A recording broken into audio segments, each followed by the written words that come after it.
नाजरीन आदाब, मैं हूं अफशा जबीन। आप देख रहे हैं तेलंगाना न्यूज। सबसे पहले नजर डालते हैं हेडलाइंस पर। हैदराबाद को मुल्क का नया क्रिएटिविटी हब बनाया जाएगा। इंडिया जॉय 2025 की इफ्तिताई तकरीब में वजीर श्रीधर बाबू की शिरकत।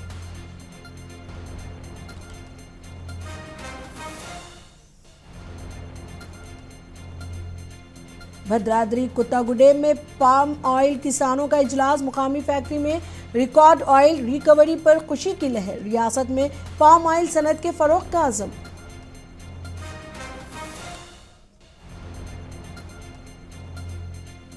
जुबली हिल्स ज़िमनी इंतखाबात की मुहिम में वार पलटवार का सिलसिला जारी। रियासती वजीर पूनम प्रभाकर का केटीआर के बयान पर शदीद रद्द-ए-अमल। केटीआर के बयान पर पूनम का रद्द-ए-अमल।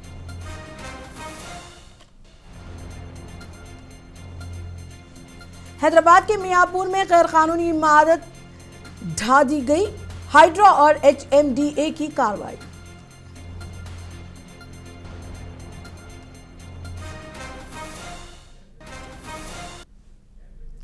अब खबरें तफसील से। वजीर आला रेवंत रेड्डी ने कल रात जुबली हिल्स ज़िमनी इंतखाब की मुहिम चलाई थी। इस दौरान बीजेपी पर तंज करते हुए उन्होंने कहा कि पाकिस्तान पर कारपेट बमबारी ना करने वाले अब जुबली हिल्स को कारपेट बम का निशाना बनाने की बातें कर रहे हैं। रेवंत रेड्डी ने रोड शो के दौरान कांग्रेस उम्मीदवार नवीन यादव की हिमायत में खिताब करते हुए ये भी कहा कि हिंदुस्तान ने क्रिकेट वर्ल्ड कप कांग्रेस रहनुमा मोहम्मद अजहरुद्दीन की क़यादत में जीता था।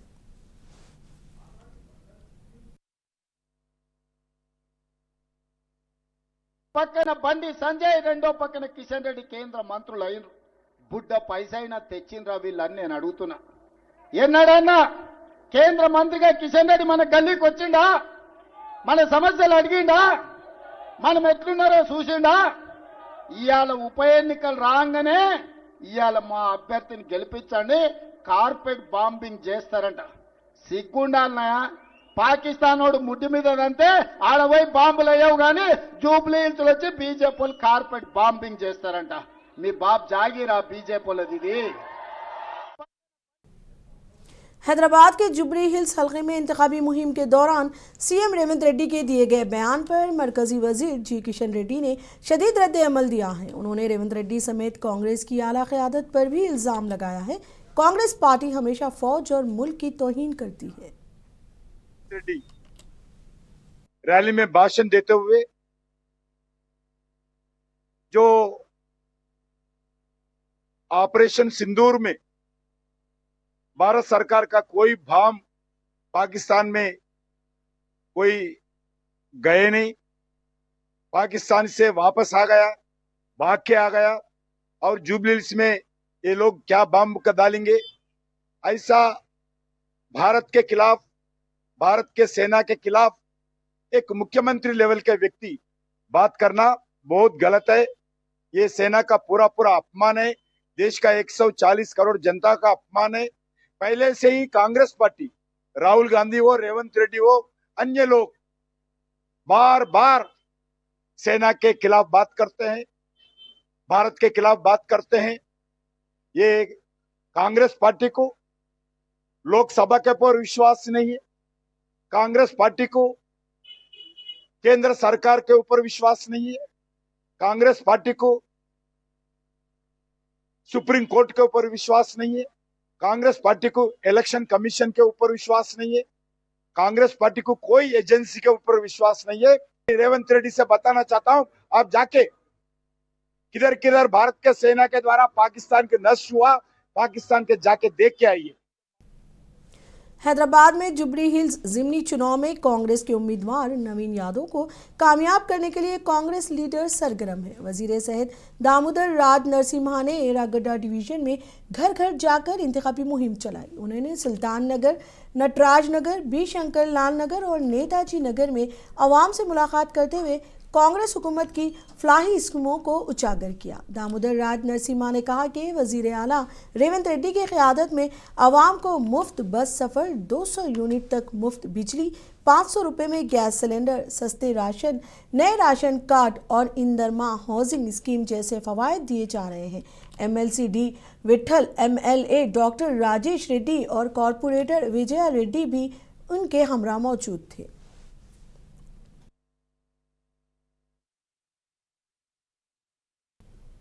जुबली हिल्स ज़िमनी इंतखाब के सिलसिले में वजीर पूनम प्रभाकर ने KTR पर सख्त तनकीद की। उन्होंने इल्ज़ाम लगाया कि KTR वोट के बदले रकम देने की बात कर रहे हैं और उन्होंने इलेक्शन कमीशन से मुतालबा किया कि इस बयान पर सो मोटो मुकदमा दर्ज किया जाए।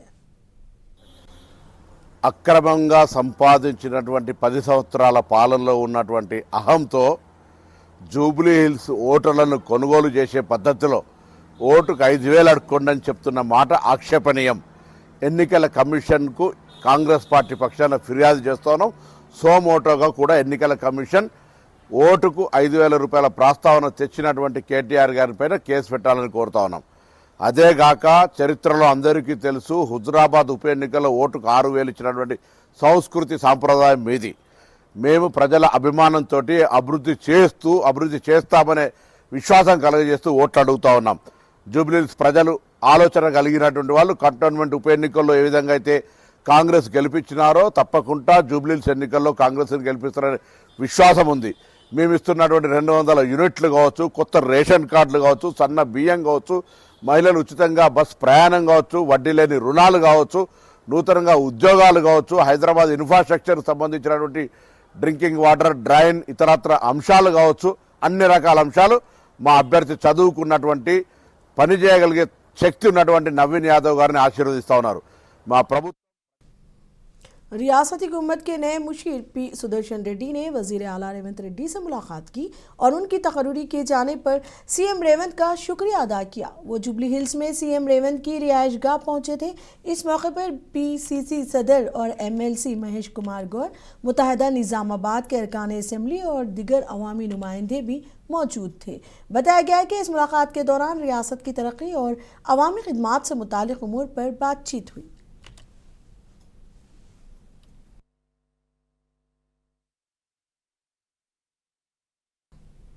भद्राद्री कुतमगुडेम से खबर है, अप्पा रावपेट पाम ऑयल फैक्ट्री में किसानों का इजलास जोश व खरोश के साथ मुनक्किद हुआ। स्टेट ऑयल फीड के चेयरमैन जंगा राघु रेड्डी ने बतौर मेहमान खुसूसी शिरकत की और किसानों से बातचीत की। बताया गया है कि यहाँ 31 अक्टूबर तक पाम ऑयल की पैदावार 3,30,635 टन तक पहुंच गई और इस प्लानिट से सालाना हदफ हासिल कर लिया गया, जिस पर ऑयल फीड चेयरमैन ने कहा कि ये कामयाबी किसानों की मेहनत और लगन का नतीजा है। राघु रेड्डी ने कहा कि किसानों की तरक्की के लिए ऑयल फीड अपने मुख्तलिफ प्रोग्राम जारी रखेगा। जदीद मिशनरी, तरबियती प्रोग्राम और साइंसी तरीक़ों के हवाले से रहनुमाई फराहम की जा रही है। इनके मुताबिक बेहतर निज़ाम, तकनीकी रहनुमाई और किसानों की मेहनत से इस फैक्ट्री ने रियासत में रिकॉर्ड दरकार कर दिखाई है।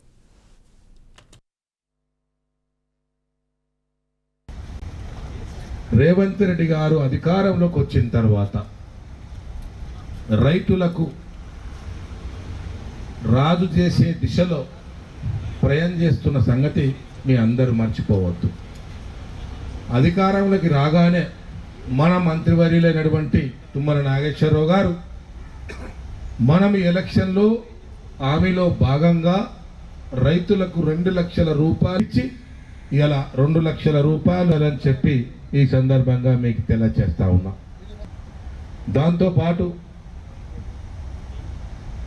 ఆయిల్ ఫెడ్ను ఇంకా ముందుకు తీసిన విధంగా ఆయిల్ ఫెడ్ అంటే ఒక ఖమ్మమే కాదు, రాష్ట్రం మొత్తం మీద ఆయిల్ ఫామ్ రైతులు ఆయిల్ ఫామ్ వేయాలి అనే రీతిలో వాళ్ళకు నమ్మకం కలిగించే విధంగా, వాళ్ళ ఆత్మవిశ్వాసం పెంచే విధంగా ఇలా సిద్దిపేటలో అధికారంలోకి వచ్చిన తర్వాత మొట్టమొదటి సంతకం చేసి ఇవాళ సిద్దిపేటలో ఫ్యాక్టరీ మొదలుపెట్టి పూర్తి అయ్యి ఈరోజు ఓపెనింగ్ సిద్ధంగా ఉండి ఇవాళ అక్కడ ప్రొడక్షన్ నడుస్తున్న సంగతి, క్రషింగ్ నడుస్తున్న సంగతి మీ అందరికీ తెలియజేస్తాం. तेलंगाना के वजीर ज़राअत टी नागेश्वर राव ने ज़राई शोबे से मुंसलिक कॉरपोरेशंस की कारकर्दगी का जायजा लिया। सेक्रेटरीट में मुनक्किदा इजलास में उन्होंने गैर फाल कॉरपोरेशंस की बहाली और इन्हें मौसर बनाने पर हुक्काम से मशावरत की। रियासती वजीर ने हिदायत दी कि हर कॉरपोरेशन अपनी माली हालात, कर्जे और असासों की मुकम्मल रिपोर्ट फौरी तौर पर हुकूमत को पेश करे। उन्होंने कहा कि कई कॉरपोरेशन अपनी असल जिम्मेदारियों से हटकर काम कर रही हैं, जबकि कुछ इदारे मुलाजिमीन की तनख्वाहें भी अदा करने की हालत में नहीं हैं। वज़ीर ज़राअत ने कारकर्दगी बेहतर बनाने की अहदेदारों को हिदायत दी और उनसे कहा कि ऐसे इक़दाम हों जिससे किसानों को हकीकी फ़ायदा पहुँचे।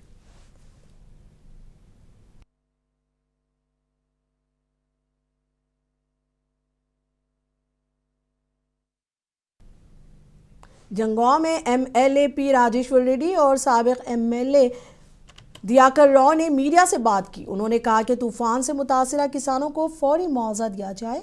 उन्होंने इस ज़िम्न में ज़िला कलेक्टर रिजवान बादशाह को याददाश्त पेश की और फी एकड़ कम से कम 25,000 रुपये मुआवजा अदा करने का मुतालबा किया। BRS लीडरों का कहना है कि शदीद बारिश से धान और दीगर फसलें तबाह हो गई। कई मुकामात पर मवेशी भी हलाक हुए। हुकूमत की तरफ से बर वक्त धान नहीं खरीदे जाने से किसानों को बड़ा नुकसान हुआ, इसलिए भीगे हुए धान को भी हुकूमत खरीदे। उन्होंने धमकी दी कि एक हफ्ते में कार्रवाई ना हुई तो कलेक्टर दफ्तर का मुहासरा किया जाएगा।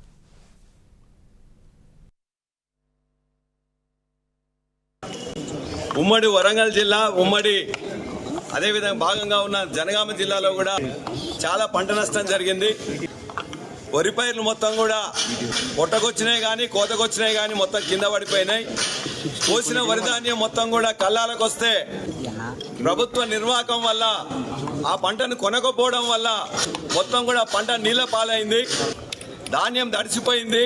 మేము ఈ ప్రభుత్వాన్ని డిమాండ్ చేస్తున్నాం, ఎక్కడైతే కేంద్రాలు వరి ధాన్య కేంద్రాలు ఓపెన్ చేసిండ్రో ఆ కేంద్రాల్లో ఖచ్చితంగా టార్పాలిన్లు కావాల్సినంత టార్పాలిన్లు ఏర్పాటు చేయాలి. రెండవది, ఆ తడిసిన ధాన్యాన్ని గత ప్రభుత్వం ఏ విధంగానైతే కొన్నదో ఈ ప్రభుత్వం కూడా ఖచ్చితంగా కొని పార్బాయిల్ రైస్ మిల్కి ఇచ్చినట్లయితే ఇబ్బంది జరగదు. పోయినసారి 1,200 కోట్ల రూపాయలు పెండింగ్ లో ఉన్నాయి, బకాయిలు ఉన్నాయి. ఏదైతే 500 రూపాయలు బోనస్ ఇస్తామన్నారో ఆ బోనస్ కూడా 1,200 కోట్లు తప్పనిసరిగా వెంటనే ఇవ్వాలని కూడా కోరుతున్నాం. పాలకుర్తి నియోజకవర్గం, గన్పూర్ నియోజకవర్గం నుంచి కూడా రైతులందరూ కూడా రావడం జరిగింది. ఇంతకుముందు సోదరుడు పల్లా రాజశేఖర్ గారు చెప్పినట్టు మేము డిమాండ్ చేస్తున్నాం. దయచేసి ప్రభుత్వాన్ని రిక్వెస్ట్ కూడా చేస్తున్నాం.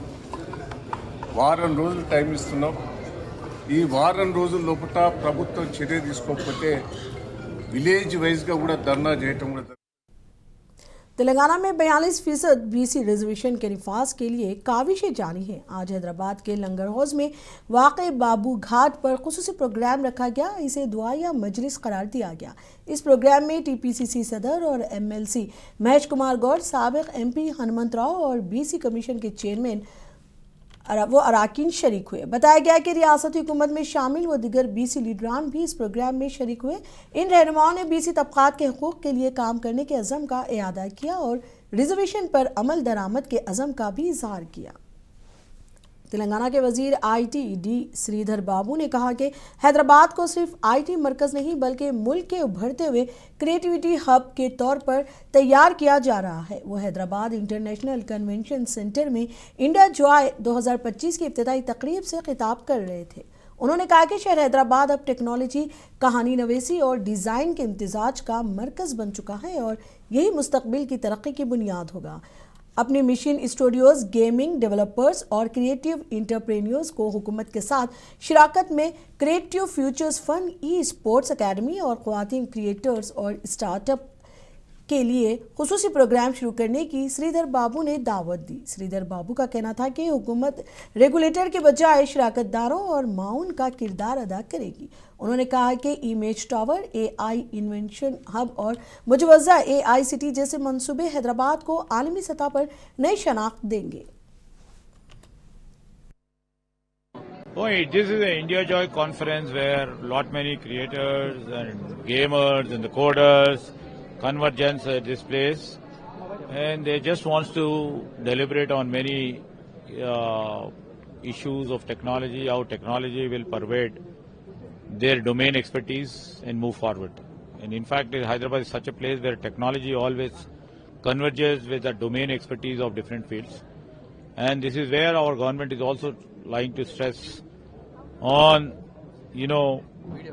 on animation, on gaming, and other creative fields. So for that, to coexist with them, we are coming up with image towers, where the convergence of technology takes place. In the meanwhile, in a year's time or 2 years' time, we're building up AI city to see that this sort of a creative field also have a place in that city.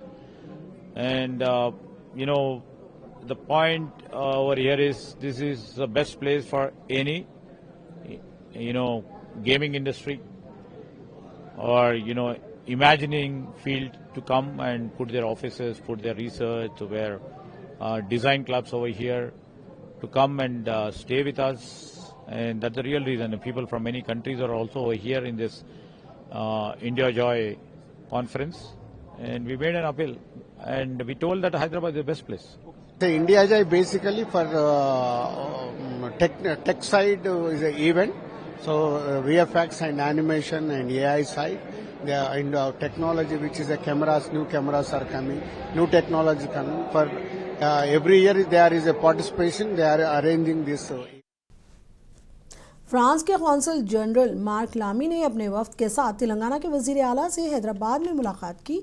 इस मुलाकात में शहर हैदराबाद में जारी फ्रांसी मंसूबों का जायजा लिया गया और बाहमी ताउन को मजीद वसअत देने पर तबादला ख्याल हुआ। वजीर आला रेवंत रेड्डी ने फ्रांसी कंपनियों को हैदराबाद में मजीद सरमायाकारी की दावत दी और शहर के मजबूत इंफ्रास्ट्रक्चर, माहिर अफरादी क़ुव्वत और आलमी राब्तों को उजागर किया। उन्होंने हैदराबाद में फ्रांसी ब्यूरो के काम को मजीद मजबूत बनाने की भी अपील की। कनाडा के हाई कमिश्नर क्रिस्टोफर कोर्टर ने अपने वफ्द के साथ तेलंगाना के वजीर आला से मुलाकात की। इस मीटिंग में आईटी, फार्मा, एरोस्पेस, दिफा और शहरी इंफ्रास्ट्रक्चर के शोबों में ताउन बढ़ाने पर गौर किया गया। चीफ मिनिस्टर रेवंत रेड्डी ने तेलंगाना की तरक्याती मंसूबों से आगाह किया और रियासत में सरमायाकारी की कैनेडियन कंपनियों को दावत दी। उन्होंने स्टार्टअप, तालीमी शोबे और जदीद टेक्नोलॉजी मराकिज़ में भी सरमायाकारी के मौके से फ़ायदा उठाने की अपील की।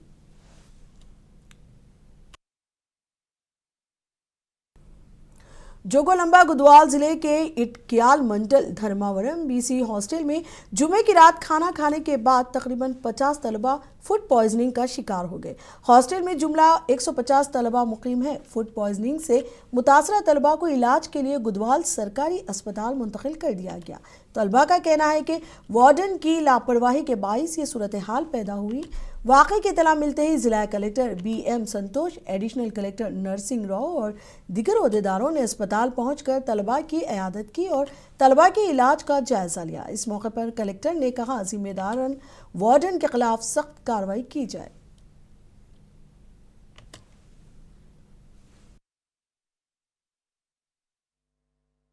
ఇన్సిడెంట్ జరిగింది ధర్మవరం హాస్టల్లో. టోటల్ 140 మంది టోటల్ హాస్టల్ స్ట్రెంత్ ఉండేది.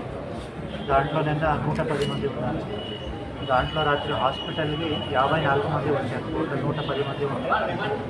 ఇది రీజన్ ఏమని తెలుసుకుంటే క్యాబేజ్, కాలీఫ్లవర్ రెండు కలిపి ఫస్ట్ టైం చేయడం జరిగింది అన్నారు, వంట చేయడం జరిగింది అని.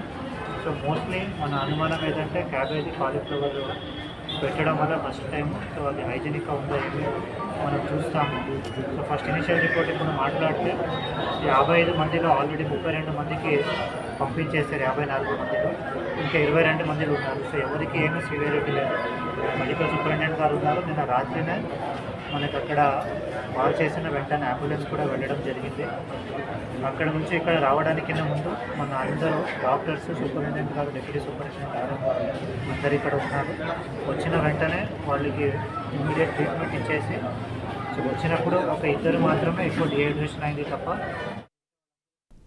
निर्मल जिले के खानापुर मंडल से खबर है। मस्कापुर गांव में सरकारी ZPHS स्कूल में फिल्कियात के लैब का इफ्तिताह किया गया। प्रोग्राम में खानापुर के एमएलए बुज्जू पटेल और जिला कलेक्टर अभिलाष ने शिरकत की। दोनों ने लैब का इफ्तिताह किया और वहां तालीमी आलात का मुआयना किया। इस मौके पर खिताब करते हुए एमएलए बुज्जू पटेल और कलेक्टर ने कहा कि हुकूमत का मकसद सरकारी स्कूलों में मेयारी तालीम फराहम करना है। उन्होंने कहा कि मस्कापुर स्कूल के नतीजे काबिल तारीफ हैं और इस नए साइंसी लैब से तलबा में साइंसी सोच और इल्म में इजाफा होगा। మీరందరూ కూడా ఈసారి కూడా 100% రిజల్ట్ సాధించాలి. అదేవిధంగా మీరు ఒక మంచి స్థానంలో వెళ్ళాలి.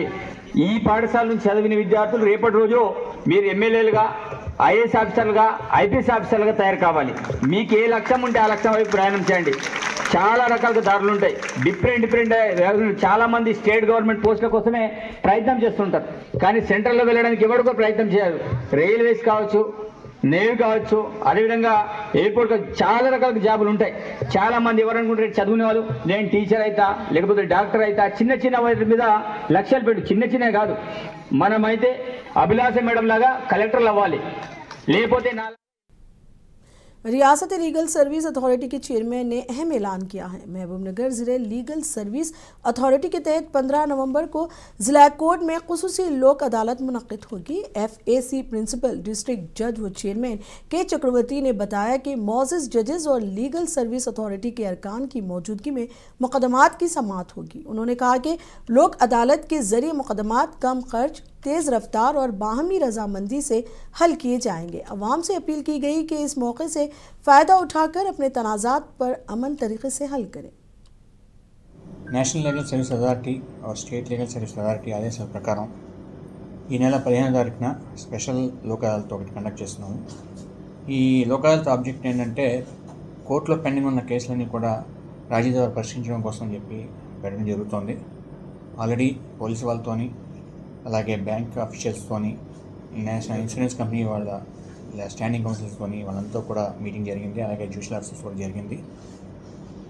ఆల్రెడీ బ్యాంక్ వాళ్ళకి కూడా 1 టైం సెటిల్మెంట్ కింద క్లెయిమ్ ఏమైనా సెటిల్ చేస్తారంటే ముందు రమ్మని చెప్పాము.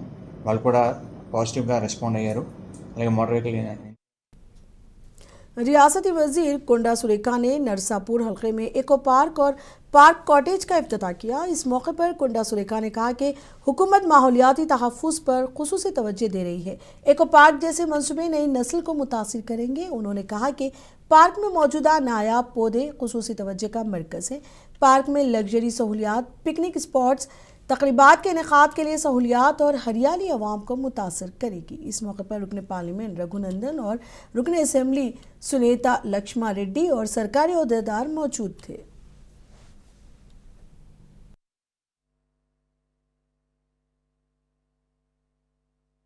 మరి ముఖ్యంగా మన రాజధానికి అతి దగ్గరగా ఉన్నటువంటి ఈ యొక్క రిసార్ట్ ఏదైతే ఉందో ఇది మెయిన్ రోడ్ మీద ఉండడం చాలా మంది పర్యాటకులు ఇక్కడికి రావడం జరుగుతూ ఉంది. కాబట్టి దీన్ని ఒక ఇకో పార్క్ గా మార్చాలనేటువంటి లక్ష్యంతో ఫారెస్ట్ డిపార్ట్మెంట్ మరి ఈ కార్యక్రమం చేపట్టడం జరిగింది.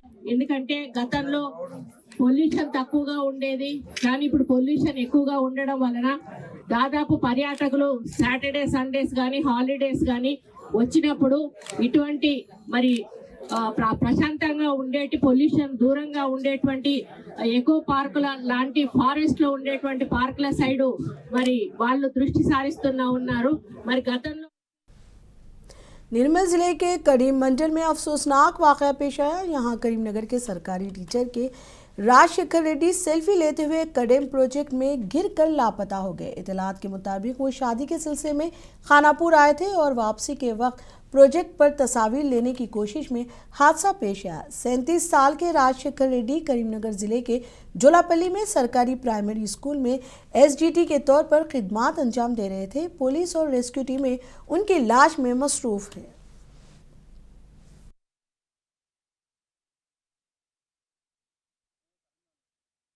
మా ఫ్రెండ్ ఏం చేసింది కదా, ఫ్రెండ్ అనేది ఫలాని వ్యక్తిని సడన్ తీసుకుపోయి ఫోటోలు తీసి మళ్ళీ పెళ్లి కాడ వదిలిపెట్టాలని అన్నాడు. అంటే సరే అని నేను ఏదో పేమెంట్ తీసుకొని వచ్చినాక ఇక్కడికి వచ్చినాక నా సెల్లులకి వెళ్ళి ఫోటో తీయమన్నాడు. సరే అని నా సెల్లులకి ఫోటో తీసిన. అన్న మీ దగ్గరికి వెళ్ళి తీసుకోరా అంటే నాకు క్లియర్ లేదు, మంచిగా లేదు అన్నాడు. సరే అన్న వాటర్ బాగా దుమ్ము బాగా అవుతుంది నాకు కొంచెం వాటర్ దేవా అంటే నమ్మలేదు అది నమ్మక రెండు ఒక జస్ట్ ఒక निजामाबाद जिले से खबर है, नवीपेट मंडल में आज एक खातून के कत्ल का वाकया सामने आया। फकीराबाद मटापुर के करीब बासर मेन रोड के किनारे एक नामालूम खातून की लाश बरामद हुई। खातून के सर और दाएं हाथ की उंगलियां काटी जा चुकी थी। लाश बरहाना हालत में पाई गई।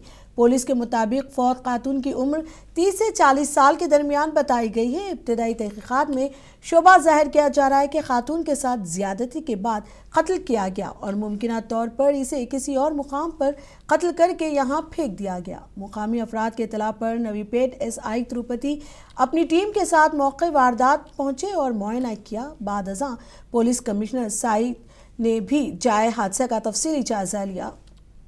हैदराबाद के मियापुर से खबर है, हाइड्रा और HMDA ने सर्वे नंबर 100 में तामीर करदा 5 मंजिला गैर कानूनी इमारत को ढा दिया। मुकामी अफराद ने शिकायत की थी कि सर्वे नंबर में रद्द-बदल करके बगैर इजाज़त तामीरात की गई हैं। इतलात के मुताबिक डेवलपर्स ने HMDA की बाड़ हटाकर काम शुरू किया था।